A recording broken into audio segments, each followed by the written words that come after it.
Welcome. You are joining us live from the Fashion and Textile Collection here at the College of Human Ecology at Cornell University. I'm joined here by Associate Professor Denise Greene, who is also Director of the Fashion and Textile Collection. Denise, thanks so much for having us back. Thank you so much for being here, and thanks to all of you for joining us live. I want to welcome not only our global audience, but Cornell reunion viewers. In addition, I want to welcome the Cornell academics and professors Emeriti cohort who are also joining us. A couple quick programming notes. Denise and I are going to be speaking. We're going to be watching a pre-recorded video segment here in just a moment. We are welcoming you to join the conversation as well. So I'd like you to open the chat dialog box, which is at the top of your video screen there. Please submit your questions and comments throughout, whether it's during the pre-recorded segment or during our Q&A, which we're going to have at the end. So please submit your questions. I'll have them right here on my iPad, ready to go. So I want to kick things off, as mentioned, with a 25-minute pre-recorded segment that we shot here just the other day. Denise had us here in the collection, and we shot a lovely 25-minute video, which tells you all about the collection and kind of is a pretty solid deep dive into it. So let's take a look at the video. What do you say, Denise? Yeah, let's roll. All right, we'll see you on the other side. Welcome, everybody, to the Cornell Fashion and Textile Collection. We're located in the Human Ecology Building on Cornell University's campus, which is on the homelands of the Gayakono, the Cayuga Nation. And we're really grateful to welcome you all into our space today, the Cornell Fashion and Textile Collection, where we look after and steward over 10,000 garments, flat textiles, and accessories that date back to the late 18th century and come from all over the world. And we serve our students. We're a teaching collection, but we also serve our larger Cornell community, our faculty, our alumni, and of course, the public beyond the institutions through our exhibitions, our teaching, and inviting researchers to come in and learn from what we've collected over the last 100 years. I'm Denise Greene. I'm the director of the Cornell Fashion and Textile Collection. It was founded in 1915 by Professor Beulah Blackmore, again, as a teaching collection to bring items into the classroom to help students learn about fashion from all over the world. And so we maintain that practice today. What I'll start with here in our room, this is our workroom. We're going to take you through today the entire collection process, how we bring things into the collection, how we handle them, where we store them, and then, of course, how we learn from them, and exhibitions. Where do we put these items on display, and how do we bring them to the public? This is the space where we take in our new donations, where our students work and look at artifacts, and where they can use our small library here as a reference for different items that come into our hands. So today I'm going to start by taking you through some of our latest acquisitions and a few older ones. Things come to us as gifts, and the entire collection is made up of the very generous donations of our alumni and our friends, and a few items that we have sought out for purchase. But for the most part, everything that's part of our collection comes from gifts. So most recently, my colleague Jack Elliott donated this duvet. This is a very, very warm, down-filled suit that he purchased when he was about to hike in Nepal. And so a team had just gotten off of Everest, and he bought this Andre Jamais incredibly warm suit. And so he embarked right around December 25th in 1980.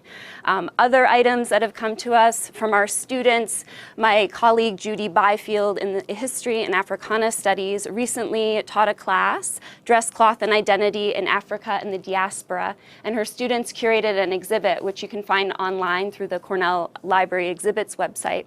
And so her students were so inspired by many of the African textiles that we have in our collection already, this being an example of a dire cloth. It's an indigo dyed cloth. In this case, it's batik. It's got a wax resist.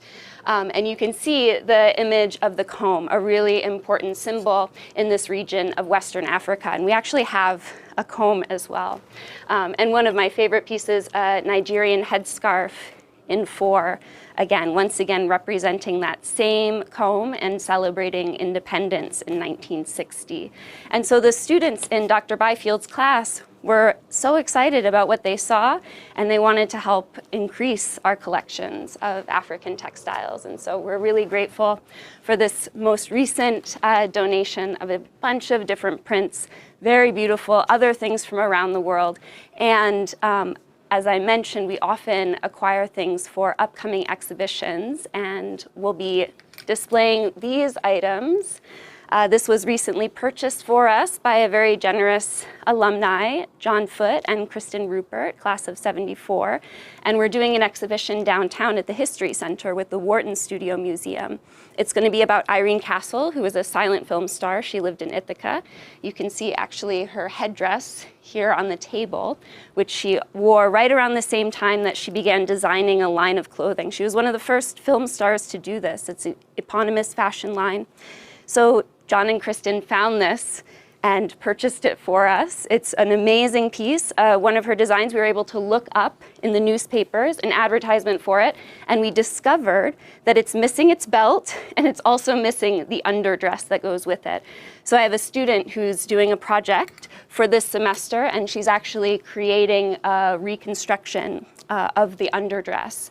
And so come July, this will go on display with the underdress, and my student also sourced an amazing matching buckle and also found the matching ribbon velvet of the dress. So this is a really exciting piece that came into our collection this year and really inspired our students to do research and to make things. So she's actually draped, she dyed the silk with walnut hulls and matched the color, all of this to create the most authentic reproduction of the underdress, to really truly honor the Irene Castle design, as well as the exhibit that we're doing downtown. It'll be called Serial Style, the Business of Being Irene Castle. We have a number of other items on display here that have recently come to our collection. One of my students this year, Joshua Johnson, he was a major in classics and Africana studies, and he was a part of the varsity men's track team. And these are his track shoes that he wore these last 4 years during his time at Cornell, when he was part of the team, meant so much to him, and he wanted us to have these. And then he is part of the sneakerhead subculture, so he donated some Air Jordans to match these original Air Jordans, or so we think. We're not quite sure. These are still a little bit of a mystery to us.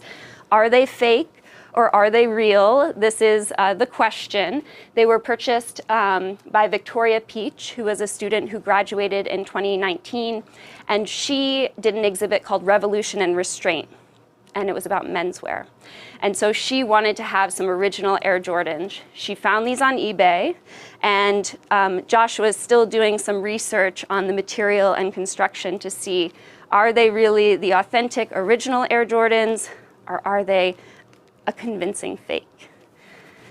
Shoes have been something that students have donated over the years, and these are one of my favorites. These were donated by Laura McIntyre Aguilar, and she wore these from 1995 to 2005, an entire decade. And you can see the way that she maintained them, mending, the way that she embellished them, piece, Bob Marley, glitter nail polish, pen and ink. And I just love the way that you can see how people moved through space in the clothes that they made and wore and maintained.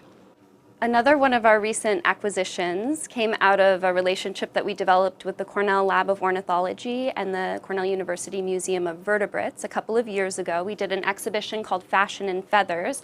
One of my favorite pieces from that exhibition is this 19th century fan. And it's really wonderful because it's got embroidered on it representations of birds from, I think, 4 different continents. And so we worked with ornithologists to actually identify the specific birds that were represented on the fan. So it was a really wonderful exhibition. Again, that's one that's digital. You can find it online. And so through that exhibition, we were able to develop a relationship, and Vanya Rohr, who is one of our collaborators, came to me a few weeks ago and said, you know, we have this cape in our collection in the vertebrates, Museum of Vertebrates, and we don't collect clothing, but it's really important because it belonged to Luis Fuertes, and he was a really important ornithologist and involved with Cornell. And so this is actually a cape that he received when he went on the Chicago Daily News expedition to Ethiopia in 1926. And this is actually Colobus monkey. And Colobus monkey, probably 1, 2, 3, we would have to count it, but there are quite a few monkeys in that cape. So another really interesting historical. We're going to go into the Field Museum's notes. They've digitized all of the notes from the expedition, so we're hoping to find a little bit more information about this cape. We know it was gifted to Fuertes during that trip. A couple other pieces before we move into the collection. A recent exhibition on fashion in transit focused on swimwear. So we have a swimsuit, and lastly, this is an embroidery that was collected by students when we went on a trip to India. And this is a Toda embroidery. It's an indigenous group in Tamil Nadu in the hill country.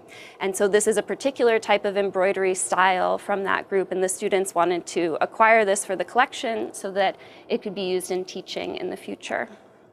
Lastly, this bikini, it's actually not a bikini, it's a two-piece bathing suit. It was worn by Billie Jean Hennigan in 1945, just as World War II was coming to an end, and she worked in a B-52 airplane factory on the switchboard. And so we have this amazing photograph of her wearing this two-piece bathing suit, just radiating, glowing with the happiness of the end of war coming soon. And it's a donation that was made to us by her daughter. And so the bikini actually was not named until 1946. So this is the precursor to that bathing suit style. So definitely a fashion-forward individual. So these are just a few of our recent acquisitions, gifts from our very generous alumni, friends, and students.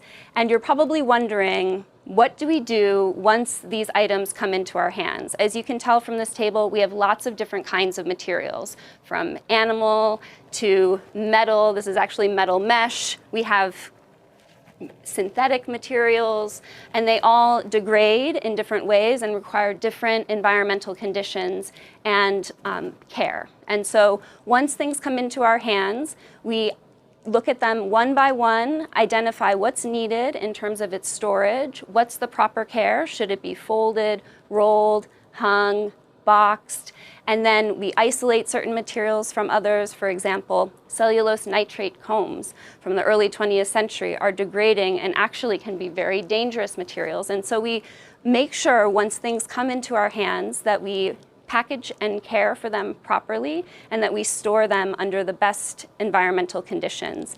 And thanks to the generosity of our alumni, the College of Human Ecology, and the state of New York, we've been able to renovate our storage facility, and we're taking you into this state-of-the-art space where we have environmental controls in place and the best storage possible for this dynamic range of different kinds of materials and fashions from around the world. Welcome to the newly renovated state-of-the-art storage facility for the Cornell Fashion and Textile Collection. Once garments come to us, they're cataloged. We've been cataloging garments since 1915, but of course the modes of cataloging have changed. We still actually have our original card catalog, our paper records, and of course our digital database. Dr. Charlotte Jerusik in the mid-1990s began converting our paper records into a digital database, and you can find it today online. Once everything comes in, now we're also photographing the items as they come in. So we're slowly populating our database with photographs of items that have been in the collection for a long time. But now when things come to us, they're photographed right away, a collection record is made, and then they're assigned a location in this space based on the different needs of the particular garment or textile. For example, we have rolled textiles, and rolled storage is really important for flat textiles. That way you don't have to fold them and create extra pressure and potential degradation to the material over time. Some garments are hung, like you see here in this aisle. We've got garments that are stable enough, are able to be hung. Other items are boxed and yet other materials displayed in our visible storage space. So one of the advantages of this space is that we have the ability to store three-dimensional objects in a way that makes them visible when people are walking down the aisles. You'll notice that this entire aisle looks quite compressed, and that's because we have high-density mobile storage units. This enables us to maximize what we can store in the footprint that we have in the Human Ecology Building. The tracks on the floor connect to tracks on each unit, and so with the push of a button, we can move one aisle over to the next. It opens up the space down the next aisle, and at the same time provides the added benefit of keeping dust off of the clothing that's in the aisle that's compressed, and also reduces light exposure to all of the materials. Down this aisle, we have an amazing collection of Bonnie Cashion, about one look from every collection from the late 50s through the 1970s. Bonnie Cashion, of course, was known for transforming Coach from men's wallets and baseball gloves into the Coach we know and love today. Also in this aisle, you'll notice that some of the shorter hung garments were able to maximize the storage underneath them with drawers. So each of these drawers pulls out. Within each drawer, we've created muslin encasings, and this again helps to protect the textiles. And so a textile like this, which is a knit, is going to be stored flat rather than hung. And so you can see all of the amazing items we have showing Mickey Mouse's presence all across the world. And again, everything is kept out of light and covered so it does not accumulate dust. Once an item is cataloged and properly stored, it doesn't just sit on a shelf, never to be seen or used again. In fact, as you can see, we use most of our shelves as visible storage, but once an item comes into our collection, it really begins a new life. It comes into the classroom. Students come into our space here, the workroom in our collection storage area, where curators bring their vision and their research to life. And we're going to look at some of those exhibitions today in our display area in the Human Ecology Building. We're able to share our collections with the public in our exhibition space located in the Human Ecology Building. This is a secure space with temperature control where we're able to keep all of our garments in proper light conditions that enable us to display them safely. The exhibit that we're looking at today was curated by Audrey Perlman. She was a senior undergraduate who has worked in the collection throughout her time at Cornell, just graduated class of 2021, and she wanted to explore clothing amidst World War II, and her exhibit is titled Clothing Amidst Conflict, Women's Wear During World War II. The exhibit begins with all of the women's branches of the military. So we have the Women's Army Auxiliary Corps, the women accepted for volunteer emergency service for the Navy, we have the SPARS, Coast Guard, and we also have the Marines here at the end. Military uniforms had a dramatic impact on women's fashion during World War II. So this is the entry point into the exhibition. I'm going to take you around the corner where our exhibit space continues. What's wonderful about this space is it's in a hallway, and that means we get lots and lots of visitors. People that aren't expecting to come upon a fashion exhibition here are able to learn about the pieces in our collection. We produce 3 exhibits a year in this space, so it's always changing.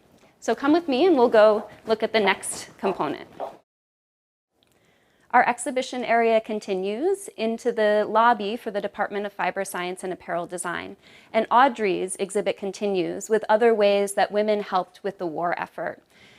The Nurse Corps was, of course, a critically important way that women contributed. And so you can see this World War II nurse's uniform, but also on display is a Cornell University nurse's cape that was worn by Barbara Foreman Edson and gifted to us by her family. She actually graduated in 1953, so a few years after the war, but what you can see through this cape is that it still retains a lot of those military aspects and has that aesthetic of the World War II era. The exhibit continues with civilian fashion and ways that women on the home front were contributing to the war effort. In this case, we look at Rosie the Riveter. And of course, the imaginary, the cultural imaginary of Rosie is one that is quite white, when in fact, hundreds of thousands of African American women served their country through their work in factories, from rail industry to defense factories, and many other ways that Black Rosies contributed. Another way that women contributed was through the way that they dressed and how they mended their clothing and conserved fabric, but still looked fashionable. So in this case, we're looking at civilian fashion during the war. One of my favorite pieces in the exhibit is on loan from the University of North Texas, the Texas Fashion Collection. And you can see that it is a dress with a print of war bonds. And so one way, of course, that the war was funded was through war bonds, the government issuing these debts. And women would take their war bonds and often make them into corsages that they would wear. And so this dress actually represents the war bond as a way to encourage people to buy bonds. This one is an incredible design by Adrian, a very famous Hollywood designer at the time, and really quintessentially captures the military aesthetic of the period. The next dress was worn for a Cornell home economics graduation the year after the war. But the reason we've included it here is because if you look closely at this garment, you'll see many, many areas that have been mended to maintain this garment over many years. And so it really speaks to the ethos of the World War II era in conserving fabric and making sure to mend your clothing to create a longer lifespan. And so now with this in our collection, we're prolonging its life even more and continuing to learn from it. It's really brilliant the ways in which it's been mended. And the last dress is a very typical kind of day dress. You can actually see the two of these dresses are very similar. They both have the asymmetry. They both have the buttons along the shoulder on one side. And what's interesting about this dress is that it's created the illusion of a kind of fullness at the skirt. These are very small gathers, and it's actually not a lot of fabric, but it looks like it is. Again, one of the ways that women changed their style during the war had to do with L85, which was a regulation, a government regulation that had all kinds of rules about fabric use. And so you couldn't have a dolman sleeve, and you couldn't have a very wide flared skirt. And so there were really innovative ways that designers conserved fabric but created the illusion of the more full silhouette. And then, of course, fashion is not just the clothes we wear, but how we fashion our makeup and our hair. And so also on display, we have a Dorothy Gray compact. She was a really important beauty product creator in the 40s. And you can see some lipstick blotting paper, as well as bobby pins to keep your hair perfectly coiffed. So in 1942, 1.8 million people tied the knot. This was a 32% increase as compared to 1932. So we know that weddings were happening, and they were happening a lot during the war. So we have two examples of wedding dresses. The one on the left is probably more the norm, though we're used to seeing the version on the right as the norm. And the reason is that, again, conservation of fabric, a wedding dress with a long train, of course, isn't conserving fabric the same way that something with a shorter hemline, and that could be worn to other occasions. So this green dress really reflects that. This is a beautiful rayon imitation silk wedding gown by Silke Burke. She was a self-taught, phenomenal seamstress in London who has managed to salvage fabric. She was such an exquisite pattern cutter. She could save lots of fabric from her other jobs that she would work, and she created really, really beautiful garments during the war and, of course, long after the war as well. You can see the strong shoulder silhouette and that very militaristic kind of style here in this gorgeous, gorgeous wedding gown. And the last case is our sewing patterns. This is just to illustrate some of that conservation of fabric and how women were home sewing many of the garments that they wore during this time. Welcome to the Jill Stewart Gallery. This is a wonderful exhibition space that we share here in the College of Human Ecology and typically show fashion design student work and other creative design scholarship that faculty and students are producing. But this year, we're very lucky that the Cornell Fashion and Textile Collection was allowed to mount an exhibition in this space. What you're looking at here is an exhibit called The Prep. It was curated by another undergraduate student, Sophie Wang, who is now an alumna. She is class of 2021. She did a senior thesis project about the history of preppy culture and how it's articulated through fashion. In this exhibition, which is one outcome of her thesis, she looks at the emergence of preppy culture in the early 20th century and follows it through to the 1960s, the 1980s, and the early 2000s, culminating with the question, what does preppy look like today?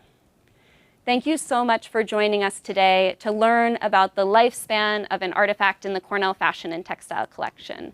From the moment it's gifted to us and comes into our care to spaces like this, where we bring the artifacts out into the public through fashion curation.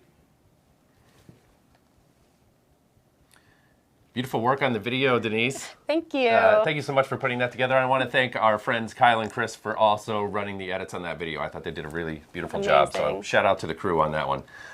Now we're back. Audience, thank you for your lovely comments and your questions. A lot of kindness and loveliness in the chat there. So I appreciate that. We will continue to take questions. I have some here kind of ready to go. But until we're done, we'll take all of your questions. So please, if you have anything on your mind, please submit those in the chat. Okay, real quick. So early on in the video, we took a look at this Irene Castle piece. We have an update. What's going on with it now? So as I mentioned, my student Simone White, she's a very talented fashion design student, and she took this on as a historical reproduction project this semester. So she recreated that underdress that you saw in the newspaper article with the billowing sleeves that come out from this ribbon velvet. She found a matching historical example, vintage belt buckle, so she could recreate the belt that you saw, as well as this collar, and I think she did a fabulous job. And I saw there was a question in the chat about when and where the Irene Castle exhibit will be. It will be at the History Center in Tompkins County, which is right on the downtown Ithaca Commons. And it's part of a larger exhibit called Breaking Barriers, Women's Lives and Livelihoods. And as I mentioned, we're collaborating with the Wharton Studio Museum to do a special exhibit about Irene Castle. Thank you. There was a question in the chat about the turquoise dress that you were wearing, and I was so excited to be able to ask, who are you wearing? That turquoise dress was actually a Halston Three, and Halston Three is the infamous line that was actually is believed to be the reason for his demise. It was the collaboration that he did with J.C. Penney. So it's from about 1983-84, and you can see with the dress, it's a kind of Art Deco 1920s style revival. And so that's that dress. This dress that I'm wearing today is from the 1960s. I purchased it at the Costume Society of America's annual silent auction, which is a professional organization that I'm part of. Beautiful, thank you. So we are surrounded by lovely pieces here. Tell us about some of your favorites in the collection. Oh my goodness, it's so hard to pick a favorite from this amazing collection, but I'll start with probably an audience favorite, which is Eleanor Roosevelt's 1937 inaugural gown, which is just to your left. Those of you who know the history of the College of Human Ecology, formerly the College of Home Economics, but for those of you who don't know, Eleanor Roosevelt was very dear friends with Martha Van Rensselaer and Flora Rose. And through their friendship, Eleanor supported our college in a lot of different ways over the years. And she gifted us this 1937 inaugural gown, the ball gown that she wore. And then she actually came to campus for Farm and Home Week that same year and modeled it on the runway. And so we actually have these images of her wearing it on the runway in addition to the inaugural portrait. So that's often an audience favorite. But I think one of my two sort of favorite new pieces that we've acquired are these two swimsuits. You'll see the Nike hijab swimsuit and the Tomboy X Pride unisuit. And these swimsuits were actually acquired by students this year in my fall class on curating fashion exhibitions. They did a fabulous exhibition called Reveal and Conceal, which is about the history of American swimwear. But they took this concept of reveal and conceal, not just thinking about how the body is revealed and concealed, but how are things like production and labor to manufacture garments revealed and concealed through swimwear. And they also wanted to reveal and to think about revealing and concealing diversity and intersectionality, and they wanted to diversify our collection of swimwear. And so one way that they did that was through these two swimsuits. And so I invite you to check out that exhibition online. They did a digital exhibit about swimwear. Then another favorite piece that we just recently acquired a few months ago is this incredible late 1920s Fortuney Delphos gown. This was gifted to us. It's just absolutely incredible. The pleats, the pleating technique, the Venetian glass beads along the edges. It's an iconic dress in fashion history. How old is that piece? Well, late 1920s Okay. is probably the date. That's where we've been able to date it based really on the stunning to see in person. and it's in incredible condition. And the person who donated it to us actually stored it properly. So these pleated garments, you actually sort of ring them up in a twist and store them flat, so you would never actually hang a garment like this. And so because it had been stored very, very well, likely in an acid-free box, it's in this impeccable condition today. Stunning. So my personal favorite piece, however, is actually this vest that you see here behind me. So since about 2009, I've been privileged to work with the Hoopachuset First Nation, who are part of the Nuu-chah-nulth First Nations on what's now called Vancouver Island. And so this is a vest. The design is by Rayon, and the vest was worn by Ha'ups, who was using the name Chuchkamuthni at the time. It was a speaker vest when he was asked to be the speaker at a potlatch held in what's now called Port Alberni. It was a potlatch held by Sciachapis, Walter Thomas, who had had a near-death experience with a grizzly bear. And through that near-death experience, deafness, what's called kahmis, had to be brushed off of his body ceremonially. And so that was done through a potlatch. And Ha'ups, who was using the name Chuchkamuthni at the time, so you'll find this piece in our records under the name Chuchkamuthni. He wore this vest, and Chuchkamuthni actually donated this piece to us because he wanted to increase our representation of Indigenous fashion, including contemporary fashion. And what's so interesting about this piece is because Sciachapis not only survived this near-death experience with a grizzly bear, but communicated with the bear as the bear was holding him down and attacking him. He locked eyes and asked the bear, "Why are you doing this to me?"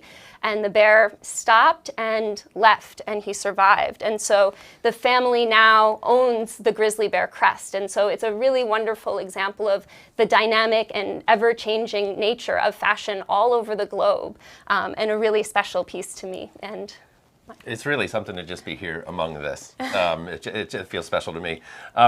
You're a professor, right? So yes. You are involved in the collection and the maintenance and the curation with students. So you have both kind of a hands-on and a hands-off approach to kind of running the whole show here. Tell us a little bit about the work that you do with students and their involvement in the collection. Sure.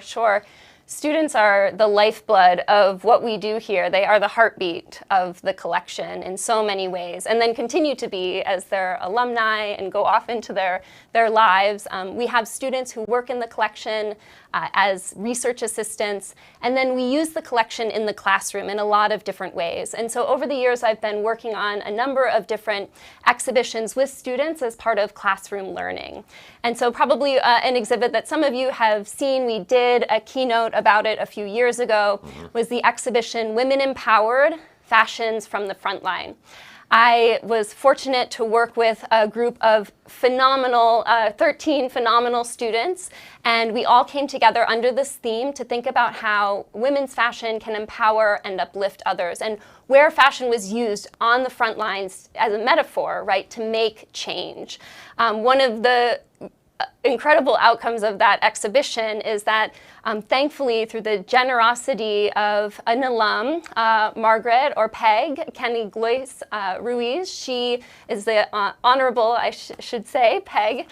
She is a judge, and she was headed to a conference where she knew Ruth Bader Ginsburg was going to be, and so she offered to see if she would agree to loan us something for the exhibit. And so I then followed up with a letter after she agreed verbally. And Ruth Bader Ginsburg actually sent us this judicial collar for our collection. And so this collar she sent to us to keep. It's by designer Catherine Osti. You can see the name on the back. And so this was part of the exhibit, but then she also, in addition to this collar, she loaned us another jabot-style lacy judicial collar so that we could put the two of them together and really make a dynamic statement in that exhibition. So from that class, as I said, I had 13 students. One of those students, Sion Brown, became so inspired by the experience of curating a fashion exhibition that she took on her own fashion exhibition the next year. So she was a master's student and really interested in understanding the designs and also the experiences of Black fashion designers. And so she curated an exhibit called Black Excellence, Fashion That Prevails. And so the piece here behind me is Cross Colors. It's from the early 1990s, and this was a really important piece in her exhibition. Again, you can see the way that kente cloth has been rendered here, in this case, as a silkscreen print for this shirt. So this is another really wonderful student exhibition piece, and I invite you to check out her digital online exhibit website as well. But you also asked about the hands-off stuff, so yeah. Obviously we've all been in a relatively hands-off type of year. Mm-hmm.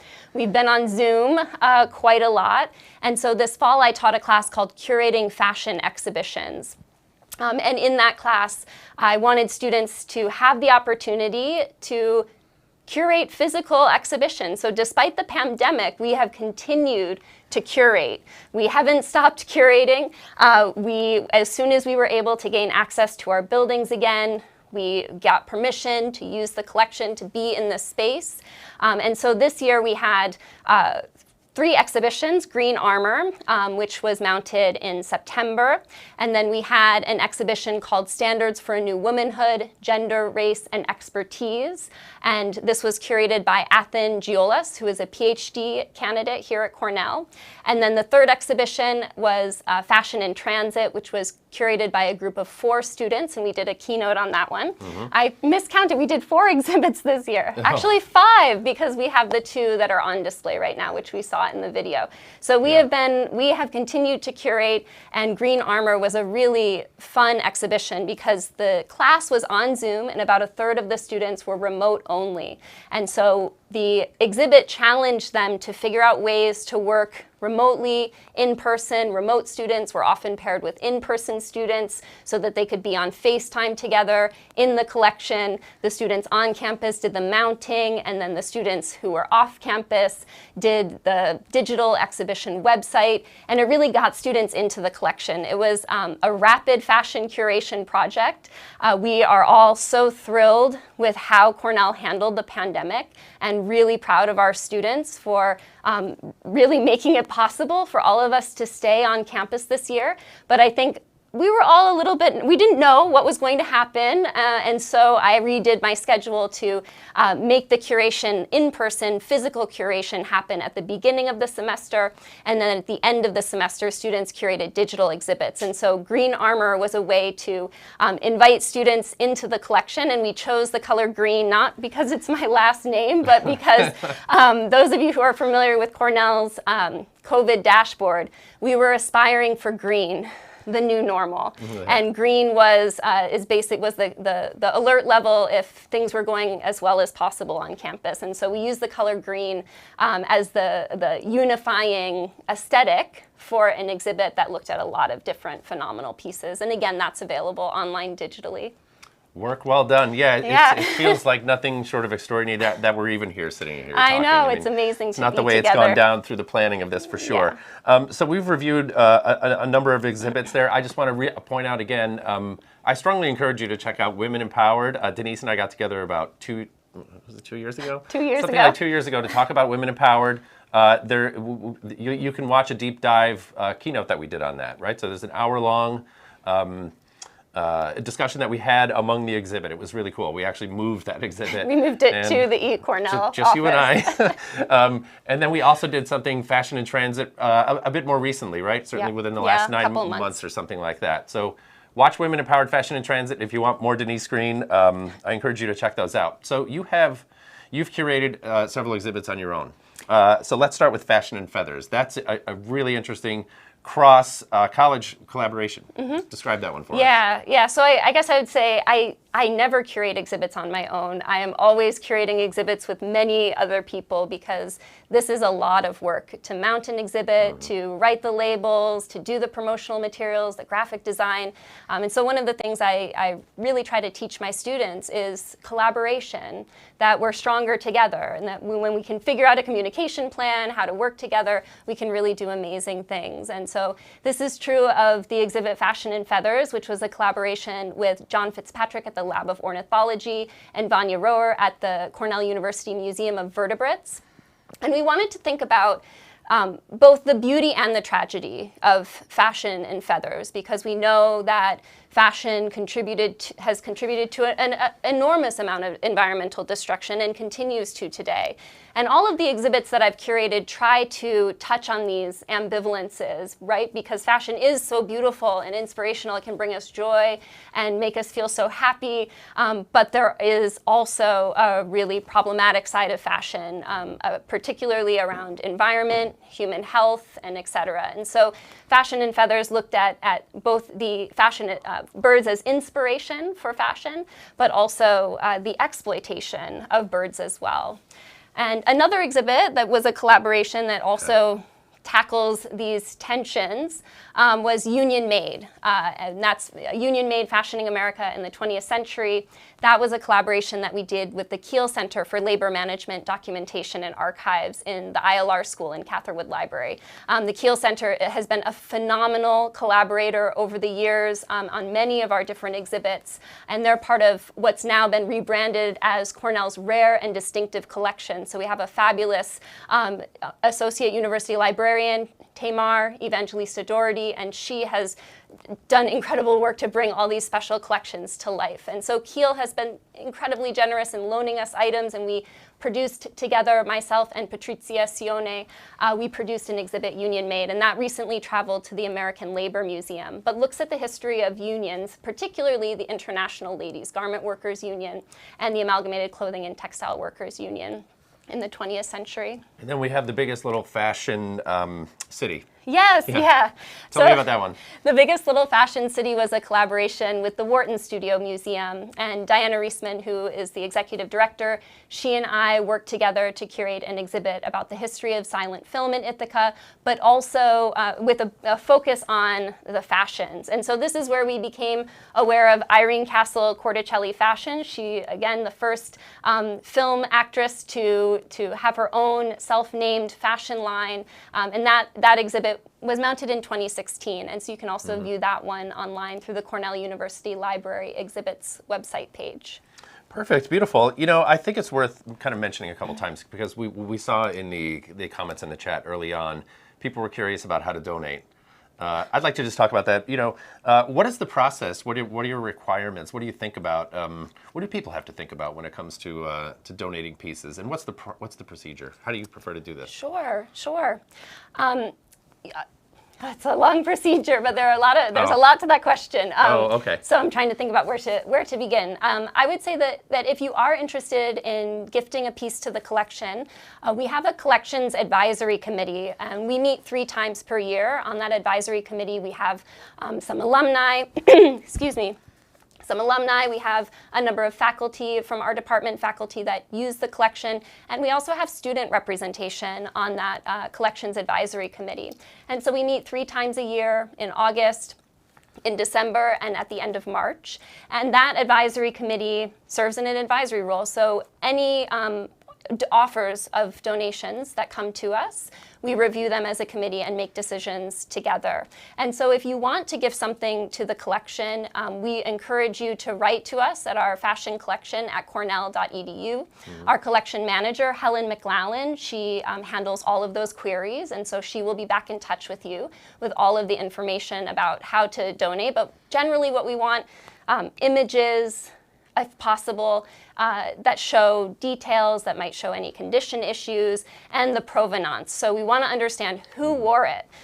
What was their life like? Do you have photos of them wearing it? As you saw with the nurse's cape, it's so nice to see the face and the life of the person who wore the garment. And so we try to collect as much of that information as possible, and that really helps us to determine what we acquire or not.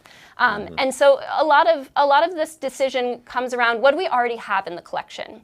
Whose stories are well represented here and whose stories are not as well represented? Where are the gaps? And so we really are trying to fill those gaps so that our collection, again, can be more diverse and inclusive of a lot of different kinds of stories, because the most important thing is about creating a space where people can find connection to the pieces that they find here in the collection. And so these are some of the things that we consider. Condition, of course, is always really important because we want pieces that are displayable. So if there are condition issues that preclude that, that can be challenging. On the other hand, if it's something with condition issues, but it has a really amazing story, we would love to have that as well. And sometimes the condition issues are actually a really interesting part of the story. Like with the green armor exhibit, we had a phenomenal gym suit that was worn in the 1930s, and then again in the late 1950s. It was a mother-daughter intergenerational swimsuit, gym suit. And you can actually see a little bit of the abrasion, the sweat stains, and so these are clues that the garment holds that tells us a little bit about, how it was worn as well. Oh, good. Well, thank you so much. A lot to it. Yeah, there's a lot. There's a lot to it. I knew that when I asked it. I mean, we have a footprint, and that footprint is not getting any larger, so we have to be very conscious of the space that we have and how we can best store things, because if you pack things in too tightly, this isn't good for the stewardship of the garments over time. And so we want everything to be stored in proper conditions, and again, that means a constant review of the collection and making sure that we're maximizing the space that we have. Sure, right. It is expansive, but like you said, your footprint is relatively the same size most of the time. I have some great questions coming in from viewers here. Wonderful. MJ asks, these are fun. What style or era of clothing do you wish you could add to your collection? Is there something, do you feel that there's a gap anywhere within the collection where you think, boy, it'd be really nice to have that? Oh, there are a number of gaps in the collection. So we don't actually have much from the late 18th century or really before that time period. Again, textiles are a material that, and of course garments that are worn, right? They don't last that long. So something from earlier period would be good. But I'm really interested in diversifying the voices in this collection. So thinking about, for example, with the Tomboy X piece, can we include pieces that represent the LGBTQ community? Can we find pieces that, again, like this piece that Chuchkamasni donated to us? Are there pieces that communities want us to have? Because I think this is something, as we think about collections, it's not just about collecting, like acquiring, but being in conversation with communities. And that's what's so wonderful about this collection, because we don't have an acquisitions budget. We aren't actively acquiring, and so it's what people bring to us, and that's really special. And so I would say, for me, it's not so much an era or a time period or a particular style, but more about a piece coming with a story, a really, really profound story that we can tell and that can, accompany the garment as well. Because there are many beautiful garments in the world, but what is the story of the garment? This is what we really, really want to document. I'm so glad you asked the question, MJ. Jane checks in. Please say something about the shoes you have on. These are Vans slip-ons. But Denise, what's up with your shoes here? So these are actually, I'm going to admit this now live, I have very, very large feet. I'm about a size 10. And so I almost can never find vintage shoes that fit my feet. And these are the first pair of vintage shoes I've found that managed to fit my, 21st century feet. And so I purchased these, at a vintage source. So that's the story. There you go. Jean checks in and asks, earliest garment or piece, or newest garment and piece? So you must know what the oldest piece in the collection is. Yes, yeah. One of the oldest garments that we have is an amazing calico gown from I believe the date is about 1784.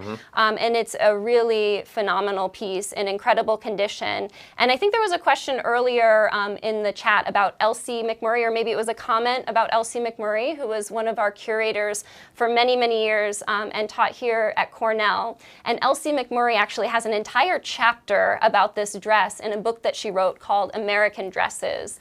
And the book was actually originally published on CD-ROM in the early 2000s. And so obviously CD-ROM has become an antiquated technology. And so one of our projects, our students have been so phenomenal because they're tech whizzes. One of the projects we've done over the last few years with the help of Susan Greene, who is one of our alums, she went through and she took the text. Elsie McMurray has sadly since passed on. I believe she passed away in 2007.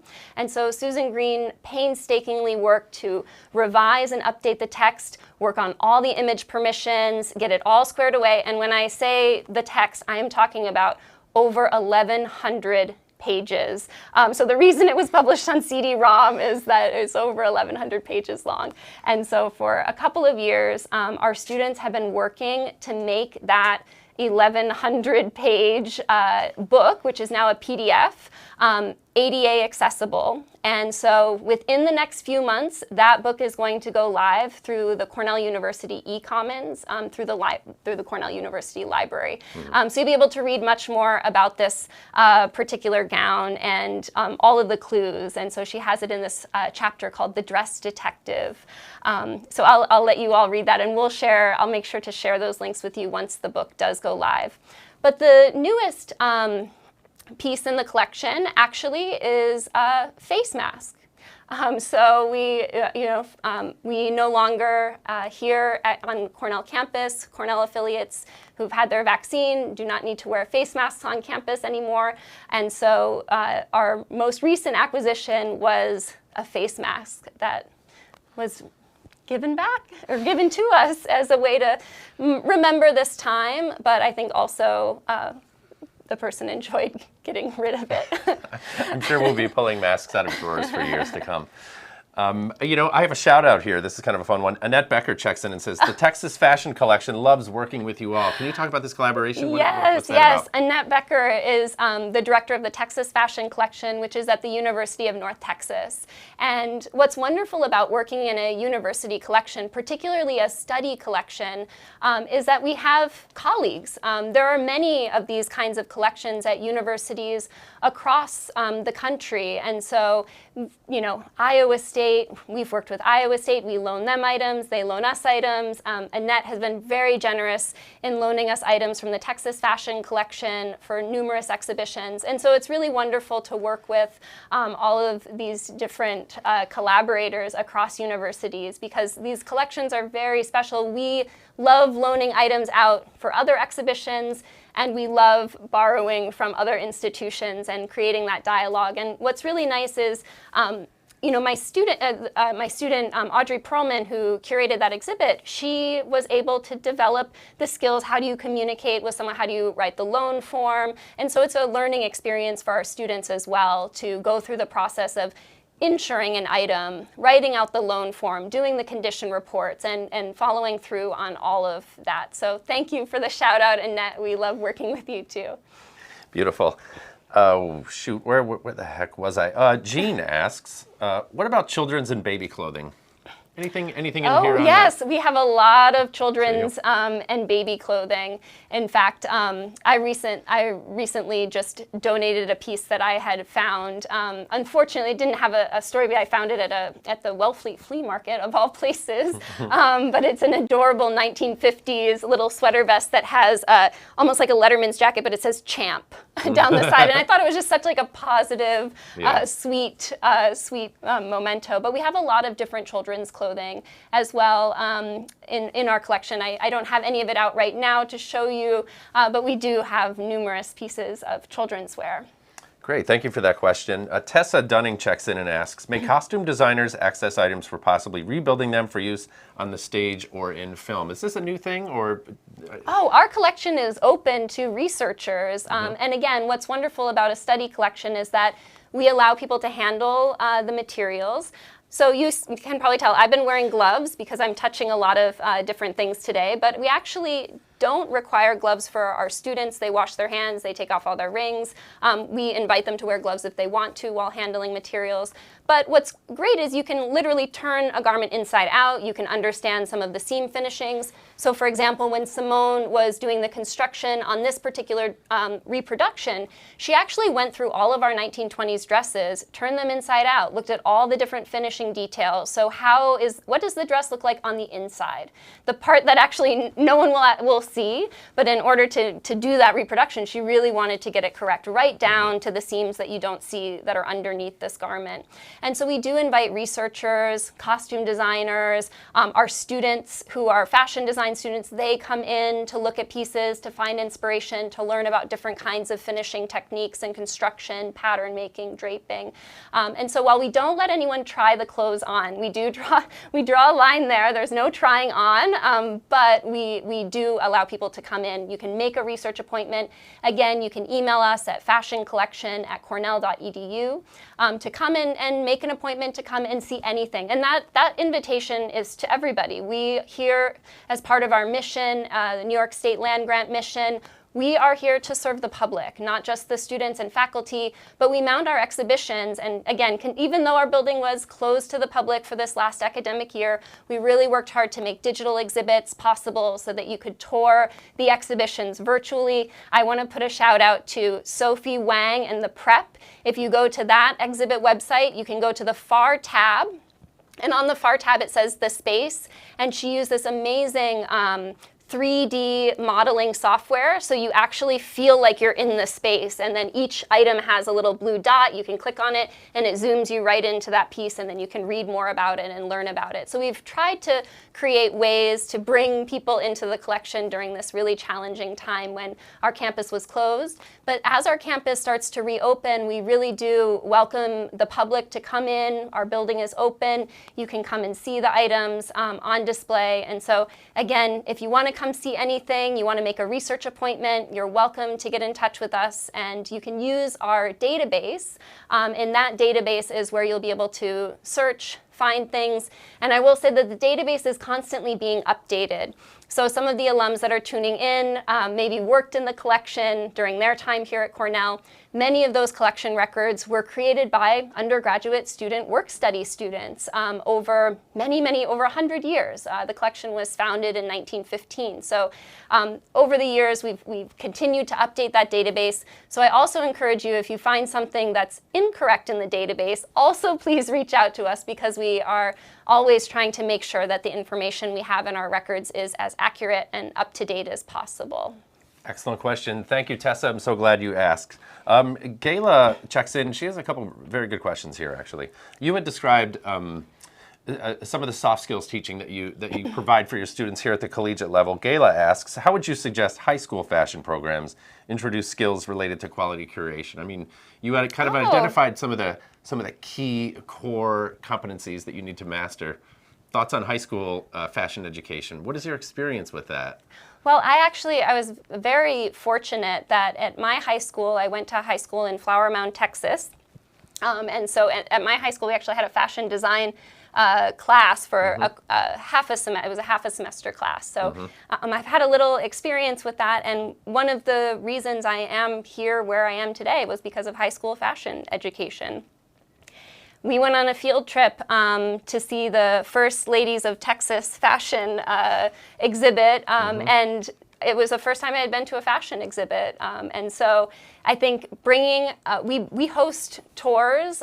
So if you're, in a school in this region, I think one year we did 200 middle schoolers over 2 days in groups over and over and over. Boy. So I think bringing the students into the collection, we've also had historically a number of high school students that have volunteered in the collection and worked here with us, which has been phenomenal.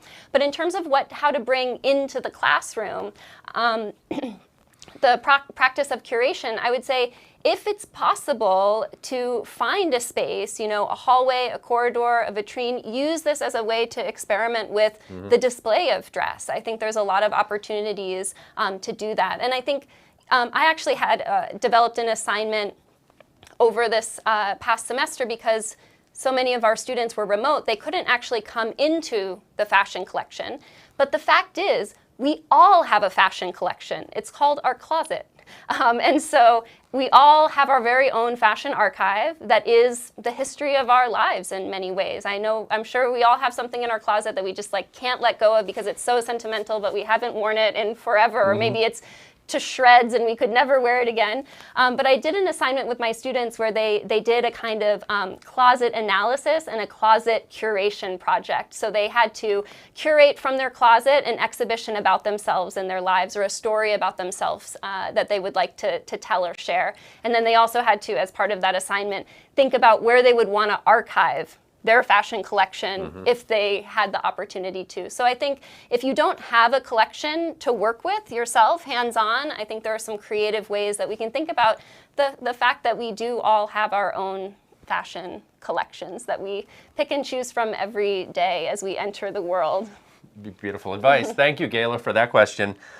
Casper asks, when curating a fashion exhibition, how do you determine what type of mount or display style to use for both the individual garment and the exhibition in total, right? So we see various forms behind us. How do you make those decisions? Yeah, a lot of this is logistical, so it depends on the mannequins that we have at hand. Storage is a big challenge for any fashion collection. So we're very lucky that we have an alum at the Met who has very generously connected us to be able to acquire certain mannequins after their shows are over. And so that's been a wonderful way that we've acquired mannequins. But actually finding enough space to store all these mannequins is actually a real issue and a real challenge. And so we can't actually have too many that we hold on to because we just don't have the space for it. And so we do creative things with those mannequins and with dress forms as well. So the dress form is what you see that doesn't have the arms, right? And the mannequin has the head and the arms.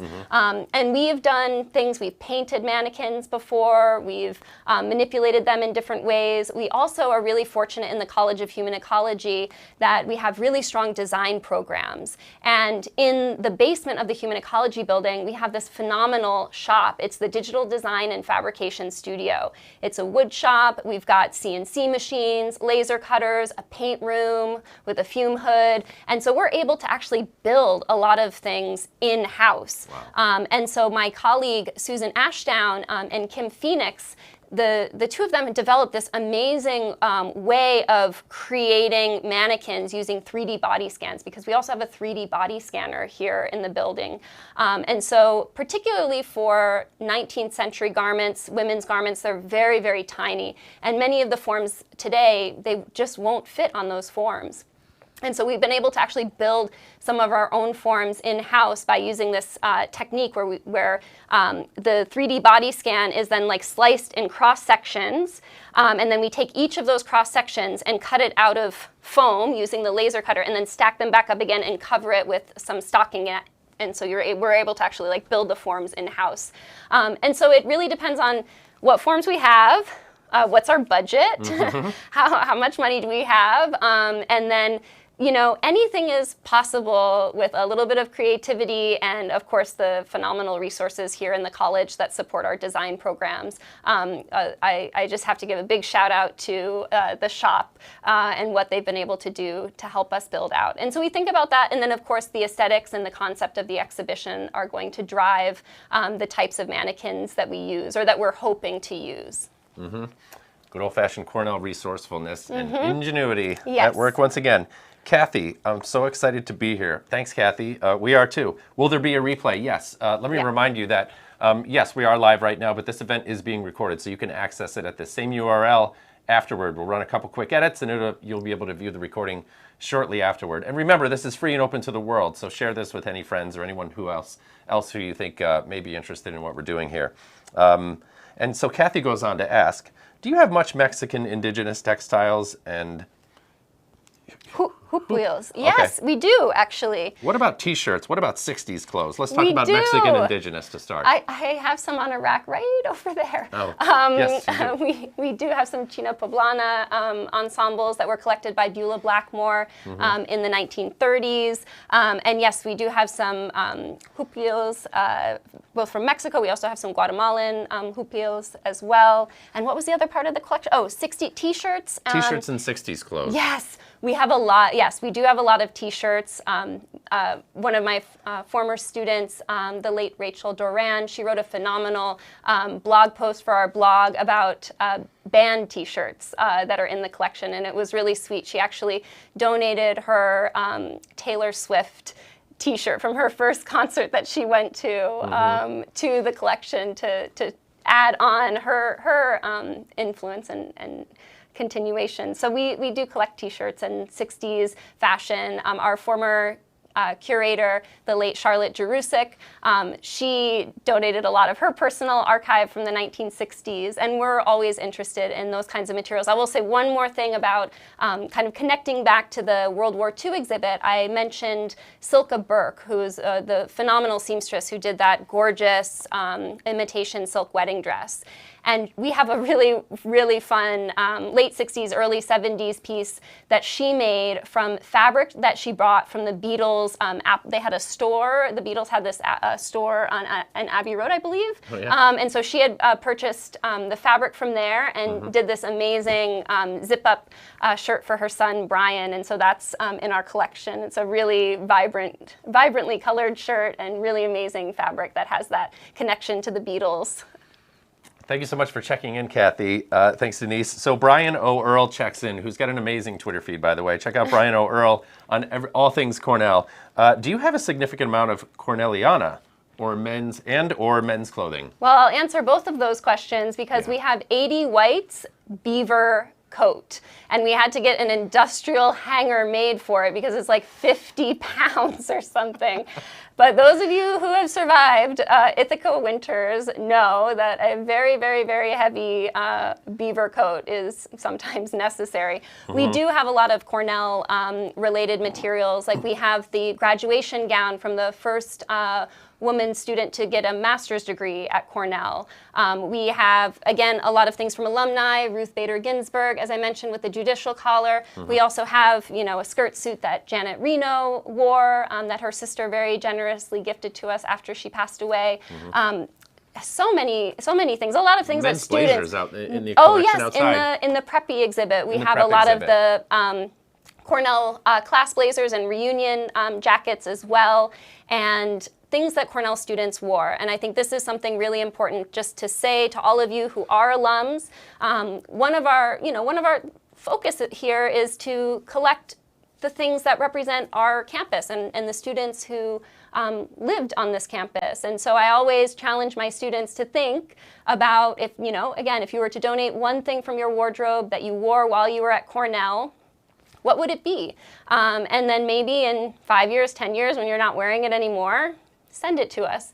And I always ask my students, what would be, today? What's the quintessential Cornell item? If you had to think of one thing that represents a Cornell student look, and they always tell me the Canada Goose jacket. And so I guess winter coats are a common theme. And actually, another former student, Amanda Dubin, you'll see on our blog, she wrote a really phenomenal post called The Power of a Winter Coat, where she writes about the Canada Goose jacket and also the raccoon coat from the 1920s. And we actually have a raccoon coat that was worn by a Cornell student, but in the early 1950s, he wore it, and we have a great photo of him in it. Actually, it's a slide photo. Heads. Yes, actually, it's very warm, very warm. But it was a big trend in the 20s for men, and then it came back into fashion after World War II. And so he actually had gotten this raccoon coat that was from the 20s, relined it, and then wore it on campus in the 1950s. There you go, Brian. Something to check out for one of your upcoming tweets, hopefully. Tracy checks in. Do you have textiles from Southeast Asia or Indonesia, weavings or batiks in the collection? Yes, we do.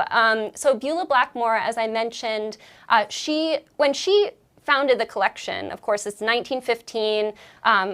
There may be lantern slides, but there aren't PowerPoint. Students weren't traveling the world in the way that we're able to travel today. And so she really founded the collection to try to collect examples of dress from around the world, dress from different time periods, but also dress to represent a lot of different cultures.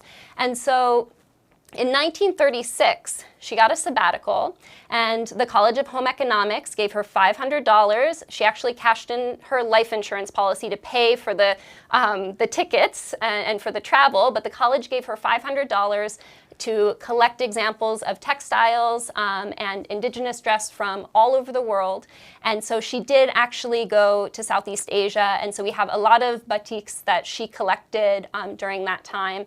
And we actually recently just acquired another alum donated some more contemporary shirts that were made from batik fabrics as well. And so these are things that, yes, we've been collecting and we often use in the classroom when we talk about different kinds of textile design techniques.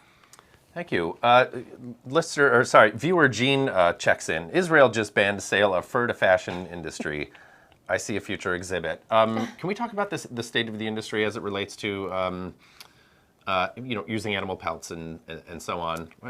I don't know. Just to give us a little insight into what are the conversations going on around the world about this? Yeah, I think it's fur has been a very contentious issue for quite some time. And of course, it's not a black or white issue because the fake fur is petroleum byproduct, and that has its own environmental implications. And animal hide is a renewable resource, and it's very, very warm, so it does have a particular function that it serves. Of course, it also involves, taking the life of an animal, and so there are a lot of ethical questions and conversations that we can have around fur. And like what we did with the Fashion and Feathers exhibit, we really wanted people to think about, when you remove a feather from a bird, right, you abstract it. You don't see the face anymore. Same thing happens with animal hide, right? Well,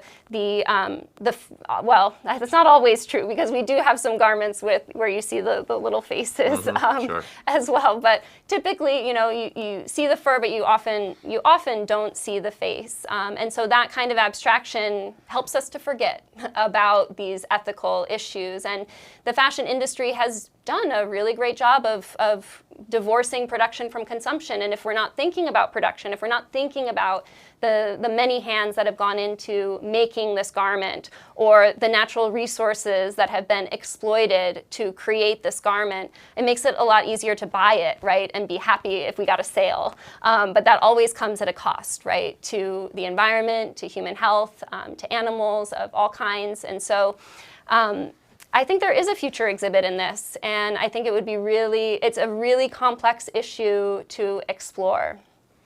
Thank you. Thomas checks in from Brazil. Wow. Have you done projects, exhibitions, courses, etc., shared with international educational institutions? Two-part question. And are there pieces of Brazilian items in the collection? Oh, great question. We would love to do more collaborations, and that's part of why we've been working so hard on the digital exhibitions, because this is one way that we can share our collection more widely. Folks can visit the digital exhibition, and then they can learn about each of the pieces. And so that's one way that we're trying to extend our reach, our outreach, I should say. Do we have any pieces from Brazil? I don't know the answer to. I don't think we do, but I would have to double check the database, and maybe someone who's on the database right now can type in Brazil and see if anything comes up. But I don't, off the top of my head, I am not sure. Okay, good. Well, good question, Thomas. Maybe something to follow up and make a connection on. Gayla, back in for the Daily Double, checks in with a second question. Speaking of archives, right? Is there a national archive listing of all garments and collections that can be searched and or loaned Oh, this is something that I have colleagues that are working on this very thing, because yes, we all have our own collections and we all use different kinds of databases. Some collections, you search their database through the university's library. Some collections have their own database. Some collections haven't been able to digitize their database yet, right? Because often these collections are very large, understaffed at times, and so it's a lot of work to create a digital database. And I'm so grateful to Charlotte Jerusik for the work that she did in making that happen for us here in the 90s. And so we recently migrated our database to the past perfect system, which is a little bit more user-friendly than our previous database had been.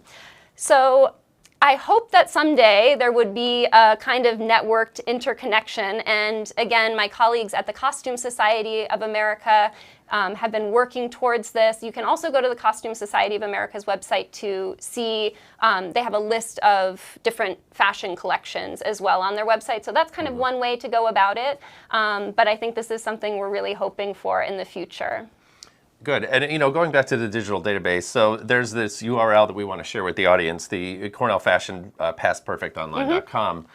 Is that the one that you were speaking of, generally speaking? Okay. What kind of resources are provided there? I know, maybe they can kind of go explore, but maybe you can set the table on how best to use it. Sure. There are a couple of different functions. As I mentioned in the video, not everything is photographed yet. And so this is a big undertaking that our student workers are helping us with.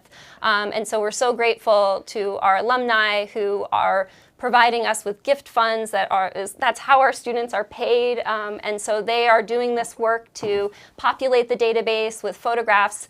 And also, some database records are a lot more detailed and descriptive and accurate than others, and so we're also constantly trying to update the other records as well, the other aspect of the records, the text. And so your question was how to best navigate it. So I would say there's, you can use just like a basic search and put in a keyword. There are also instructions that our collection manager, Helen McLallen, has outlined at the bottom of the page, where you can, little tips and tricks to find what you need. So you could search by a date range, you could search by a particular description, or a fashion designer's name, for example, or the name of the person who wore it. That's one way to search. But there's also a really fun function on the database called the Random Images tab. And so it just is going to show you random images of the records that do have images attached to them. And so that can be a kind of fun way to look through the collection, is just go to the Random Images tab and you can kind of sift through all the different kinds of pieces that we have. Great. Thank you so much. Yeah. Denise Greene, always a pleasure. Yes, I'm in awe of the work that you do here. I should just kind of extend a thanks to everyone who's involved in the textile and fashion and textile collection here at the College of Human Ecology. It takes a lot of people, it takes a lot of work, it takes a lot of perseverance through pandemic era conditions and all that. So I really want to thank you, and on behalf of the audience, thanks for the work that you do. Oh, my pleasure. And I want to say a big thank you to all of you for attending today, learning about what we do. And another big, big thanks to our very generous donors who were part of the fundraising to make this possible. Ray Riley, in particular, who provided the seed funding that made this possible. John Foote and Kristen Rupert, who did a matching campaign. Hundreds of people contributed funds, large and small, to make this space possible. And so I just want to say big thank you to all of you from the bottom of my heart, because this is going to enable this collection to continue to be used in the classroom, in teaching, in exhibition for many, many, many years to come. So we didn't get to have our ribbon cutting yet. It was planned for March 14th, 2020, the day after the university shut down on Friday the 13th. So we are hoping to have that event at some point in the future. But we're so grateful to the eCornell team for coming in and doing the production work so that we could, if we couldn't have had that event last year, at the very least now we get to have this event with you virtually, and we really look forward to welcoming you back in person to the collection. Hopefully see all of you at Reunion next year. Good, and let us know when that ribbon cutting happens, okay? We will. Thank you. Good. Thank you so much, viewers. Your questions and comments were beautiful. Thanks for your contributions. We can't do it without you, so thanks everyone for joining. Thank you. We'll see you at the next keynote. Stay strong, stay safe, and we'll see you next time. Thank you so much. Take care. Bye.